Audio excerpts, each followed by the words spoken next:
Hi, Sarah. Hi. So nice to see you. Thank you so much for doing Yeah, you this. bet. I'm just sitting around watching results that aren't in Yeah. yet. So this is great. Anyway, I know that's true, but I guess we can predict pretty much what's going to happen. It seems like Donald Trump is going to run away with this contest in Iowa. But before we get to that, Sarah, can you tell us a little bit about what's going on in Iowa right now? Well, I'm not there, but it's really cold as best I can tell from I know following every. it's like -1. I think it's 1 degree below zero No, or it's something. like -40 with the wind I chill. said It's really.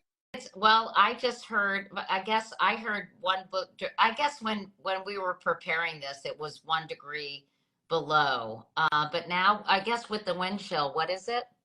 I mean, I've seen that it's somewhere between -30 and up to -40 in some places. So it's just crazy. There's like a health advisory where, exposed skin could freeze after up to 10 minutes. And so it's a tough, I mean, Iowans are built differently from everybody else. They go out and do things in the extreme cold all the time. But even this is a lot to ask for people on a caucus night. And I think what's tough about it, or what's interesting about the weather story, is just that on one hand, you've got Trump's people who are so committed to him.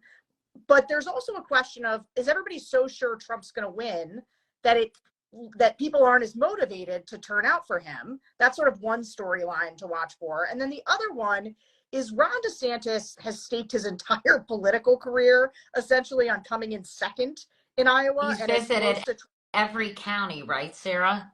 he did. And unfortunately for Ron DeSantis, people meeting him did not make them like him more. So the more exposure that voters have had to Ron DeSantis, the less they have liked him. But his team has said that the main thing that they're doing is that they have this amazing get out the vote operation, that they have precinct captains and all kinds of people who are there to make sure people show up for the caucuses. And if that happens, their sort of mechanism for turnout holds in the freezing cold, he could do better than expected.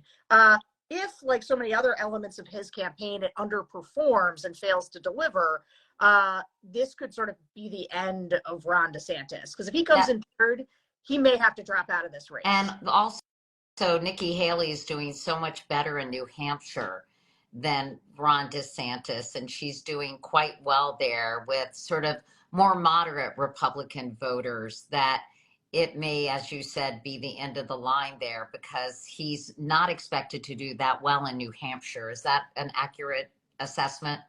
Yeah, he's like fifth in New Hampshire. And he's actually now said he is skipping New Hampshire altogether. He's going to go straight to South Carolina, which is, of course, Nikki Haley's home state. And so I think that, yeah, it is. He has been just dropping like a rock in this race now for some time. And so for him, everything is tonight. And I think if he finishes third, he probably drops out and doesn't even go to South Carolina. What about Vivek Ramaswamy? Ramaswamy, yeah. Well, that's been a fun little piece of side drama because Vivek he's captured his role as being the most annoying person in this primary. And that depends on how you define annoying, I guess, because Donald Trump is a deeply bad person, in my opinion. But Vivek Ramaswamy is just this Trump suck-up who is constantly trying to sort of mimic Trump and support Trump. But he's chewing up like 8% of the vote, and Trump wants that 8% back. So he has started attacking Vivek, despite Vivek's constant praise of him. And so I think he's hurt Vivek's feelings a little bit. But I don't think Vivek says he's going to win Iowa. He's not. Will he drop out? I don't know. He's sort of an attention seeker. That's kind of his MO. Sarah, I just looked at a poll, a Des Moines Register NBC poll, that said of Trump's supporters, if he is convicted of a crime, it will not change their support of the former president. To what do you attribute this undying loyalty to someone who is facing 91 charges and 4 different trials? Yeah, so I mean, the loyalty to Trump from his voters goes back a long way now. And the main thing that I hear from voters, so one of the things I do is I conduct focus groups every week, oftentimes with two-time Trump voters and swing voters. And the thing that they've loved about him from the beginning is that he is not a regular politician. They think he's a great businessman. They sort of like the fact that he doesn't do things by the regular political order. Trump has really taught these voters to hate establishment politicians or even politicians. And so for a lot of these voters too, he brought them into the process. They were not people who were engaged in politics before. They didn't like politics. They found it boring. Trump made it fun, made it accessible because he doesn't talk about policy a ton. And he also animated a bunch of things that people felt like regular politicians didn't talk about enough. So one of the things that among his base is very important to them is immigration. They like the fact that he talks tough about immigration, about building a wall, about deporting people. Also the way he talks about crime. They sort of, you know, America broadly has always been kind of resistant to the idea of someone who's a dictator, who says they alone can fix it, who, you know, it makes it all about them. But for Trump, that has become a feature and not a bug, and something that his voters like about him. And then for a lot, there's sort of another set of voters that now have defended Trump for so long, right? They've voted for him several times. They've lost friendships over supporting him. And so there's a lot of sunk costs in Trump where people have just decided, man, like, We're all in. Around, let's go. We're all in. We've invested so much that and also I think you know, when quote unquote coastal elites or other sort of mainstream media folks point out the issues with Trump, it almost makes them stand even firmer behind him. For example, when he started being indicted, his popularity went up, as you know. Yeah, this is something I've always called the rally around Trump effect. And I've seen this with voters now when he was impeached, when he's indicted, or when he's whenever the FBI, you know, when they went into Mar-a-Lago because he had all those documents there. You know, a lot of what Trump has been able to do is create a connection with his voters where they feel like an attack on him is an attack on them, and they take it personally. And because they think he fights for them, they believe that the establishment or the deep state or whatever these nefarious forces are, they believe Trump is sort of their agent in this. And so when people go after him, they think it's because those people are scared of Trump. They're scared of the disruption he causes. They're scared that he's going to take on the establishment. And so it makes them want to support him more. And that is not true of a lot of swing voters or of more. So in a general election, it's a different story. But among the Republican primary voters, the more attention he gets and the more he's under indictment, the more people support him. I also read recently, I think today, in fact, or yesterday, that college-educated Republicans who drifted away from Donald Trump a couple of years ago when he didn't perform in the midterms, none of his endorsed, or very few of his endorsed candidates went on to victory.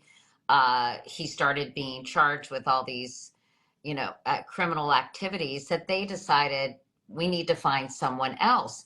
And now they've actually, almost like a boomerang, many college-educated Republicans have returned to Donald Trump. And I still don't quite understand why. Can you explain that? Yeah, I think there's two things going on. So the first is that there wasn't an alternative that they liked. So when I was doing focus groups back at the end of 2022, the beginning of 2023, there was a big chunk of what I called move on from Trump voters. They didn't hate Trump, and they were mostly college-educated suburban voters. They wanted somebody else. They wanted somebody better. And they were really DeSantis curious. They liked Ron DeSantis a lot, thought he was the future. And then they got to know Ron DeSantis and decided they didn't really like him. What about Nikki Haley? Well, so the problem is that voters, the Republican Party has changed a great deal. So everything you know about the Republican Party from pre-Trump times, you sort of have to throw out because Trump has changed the party so much. And one of the things voters tell me all the time is they say, I don't like Nikki Haley. I don't trust her. I think she's establishment. I think she's the rhino. I think she'll get us into wars. And they also say, look, even if it's not Trump, they want someone who has America first policies, which really means somebody who's going to focus and talk tough on immigration, who's not going to compromise with Democrats. This is a key element. These more of an isolationist. More of an isolationist. They don't, definitely more of an isolationist on trade, on immigration, but they also sort of want the tough talk and the unwillingness to compromise with Democrats and to view them as an enemy. And so they see Nikki Haley as somebody who would compromise with Democrats, who would govern responsibly. That's not actually what they want. They just don't. You know, that in 2016, when he was elected, he said he was going to, you know, drain the swamp. Do they feel that he did a good job? I mean, some of the things they say, I was reading one of the Bull Workk newsletters, which I love what you all are doing. But I read this morning, some of the things that they're saying are just patently false. Absolutely. In terms of Trump's performance during his first term. Yeah. So one of the things to understand, I guess, is that Republican voters, especially Trump's base of Republican voters, live in an alternate media reality. And so they are consuming information that basically says Trump was the greatest president of all time. The economy was amazing under Trump. He built the wall. I mean, the number of voters, Republican-based voters, who believe that the wall has been built is extremely high. They believe that the election was stolen. And it's not just Trump. There is an entire media ecosystem that was built up around Trump to kind of pump his lies into people. And they're very distrustful of the mainstream media because they believe that it codes left. And so that's a big part of why it reinforces all these lies. That's so frustrating, though, because, I mean, I can understand their suspicions, because I do think the mainstream media has traditionally been left of center, but it actually has been, for the most part, fact-based until cable news became much more opinion than straight up news. But, you know, I guess, and then it's reinforced by people with whom they associate. That's right. So one of the things that's going on just in the world is how geographically sorted we are. And so when you're geographically sorted, it also means that your social media diet is often the people around you. And so for people who maybe don't follow politics super closely, they still sort of swim in a soup of Trumpy voters just because of where they live geographically. And so and their friends in social groups, right? That's right. And I mean, look, politics has changed in terms of the role that it occupies in our lives. It used to be something, you know, people would kind of argue about or whatever, but it wasn't as tribal as it is now. Well, now I think it actually is can be so much of your identity. Your identity. I think that's exactly right. And that means that it becomes about your tribe and your tribe, which are deep things. And it's hard to get people to break away from their tribe or to say, no, I disagree with that. And there used to be more room for that, but not anymore. And so there are just, and also there's so many people. Look, I put a lot of blame for this on Republican politicians and people who know better, because they normalize Trump. You know, people who are perfectly respectable, moderate Republicans. Even after January 6th. Right. I mean, to have a president not engaged in the peaceful transfer of power is an extraordinary thing. It's an outrageous thing.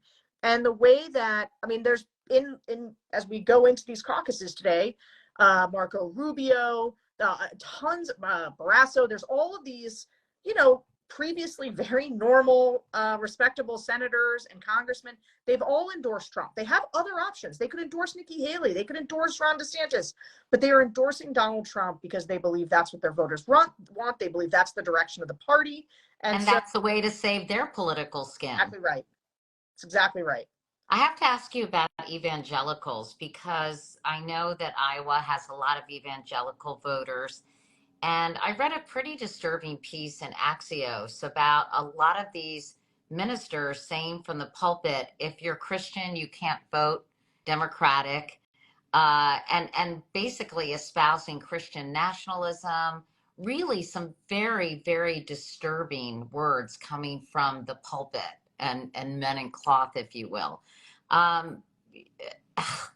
I know Tim Alberta has written really beautifully about this because his father became a minister. But how do you explain that?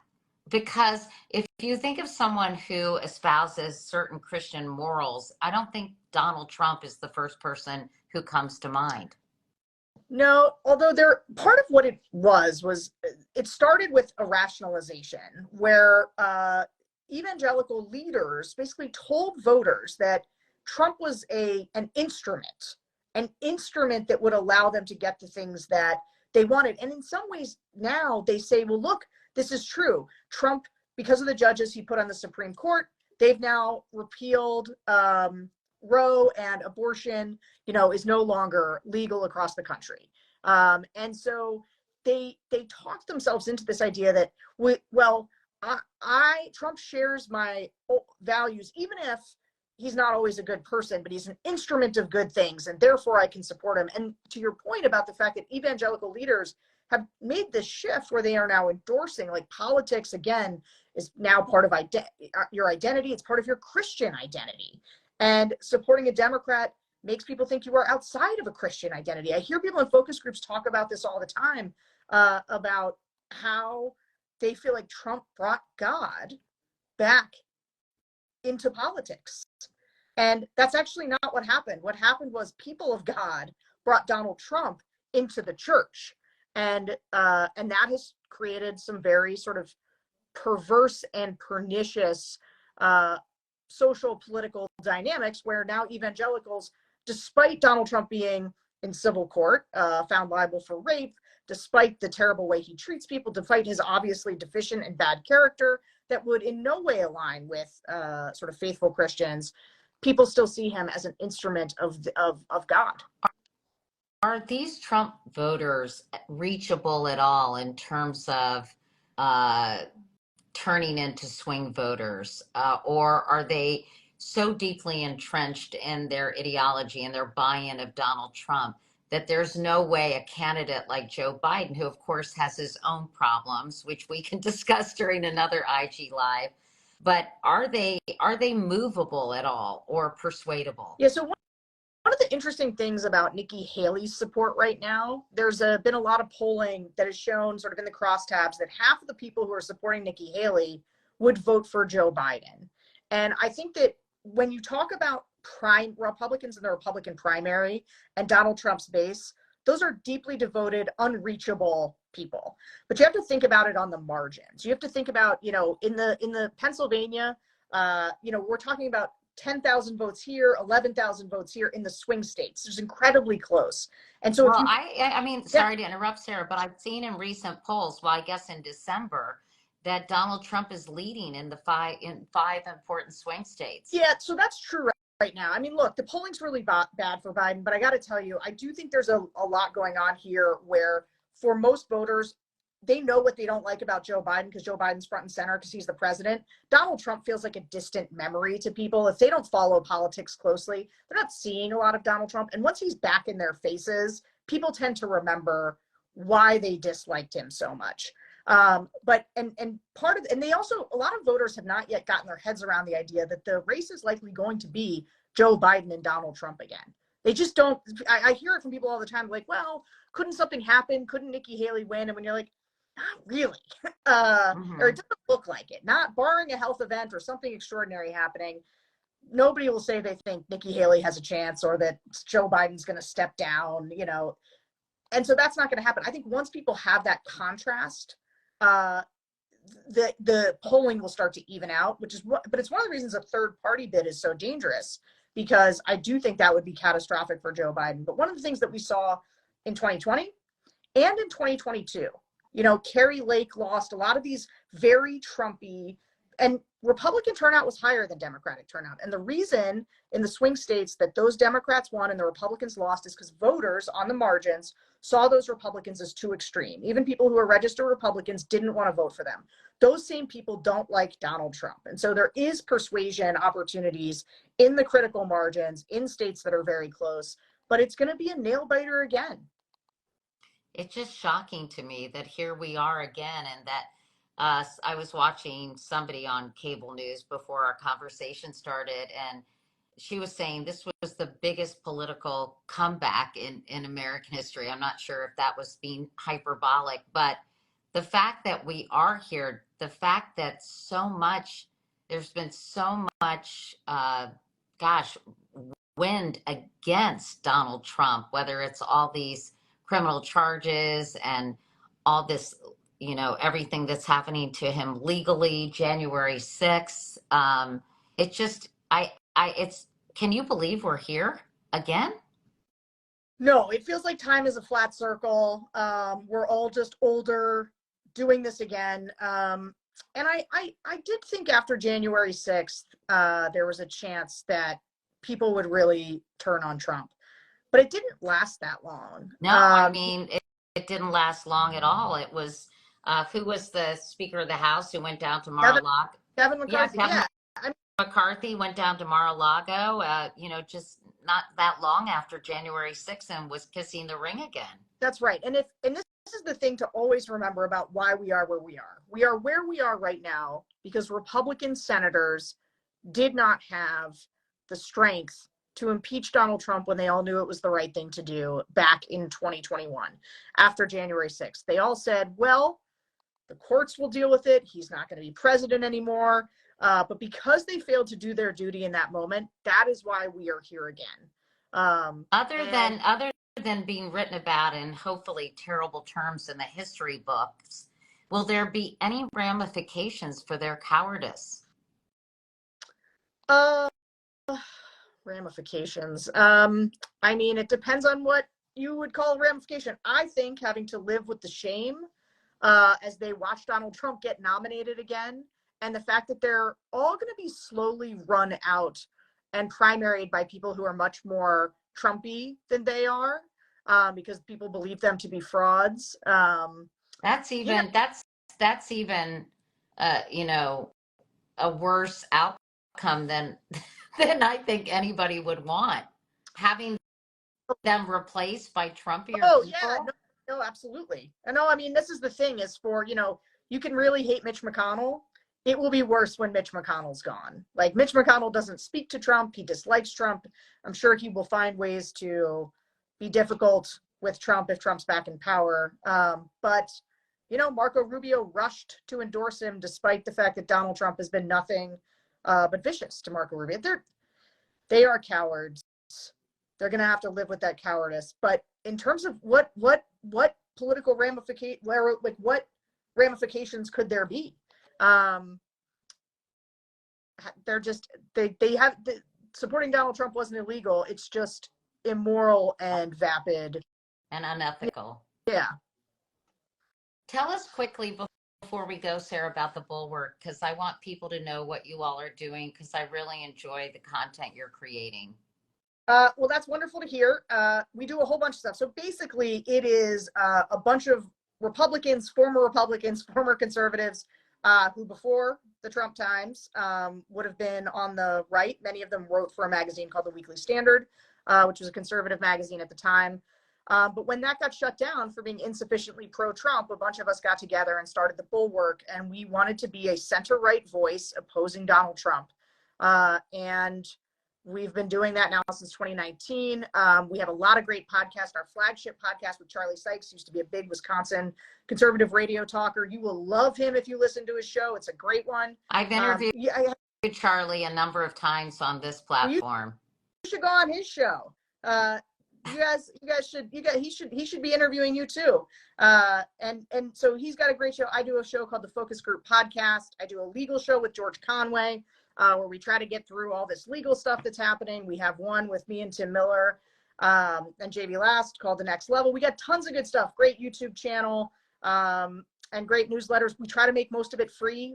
We live on subscribers, but we still try to get most of it out there because we are trying to persuade people. We want people to read it. So yeah, go check it out.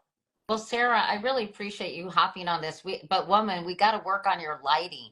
I'm sorry, my lighting's so bad. I'm in some Airbnb in Tucson.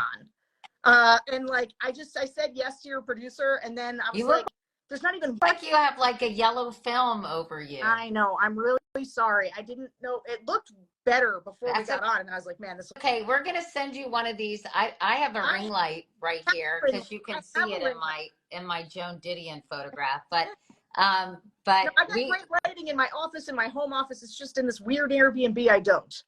All right. Well, next time we'll do it with better lighting so people can see you. But really, thanks so much, Sarah, for spending a few minutes with us.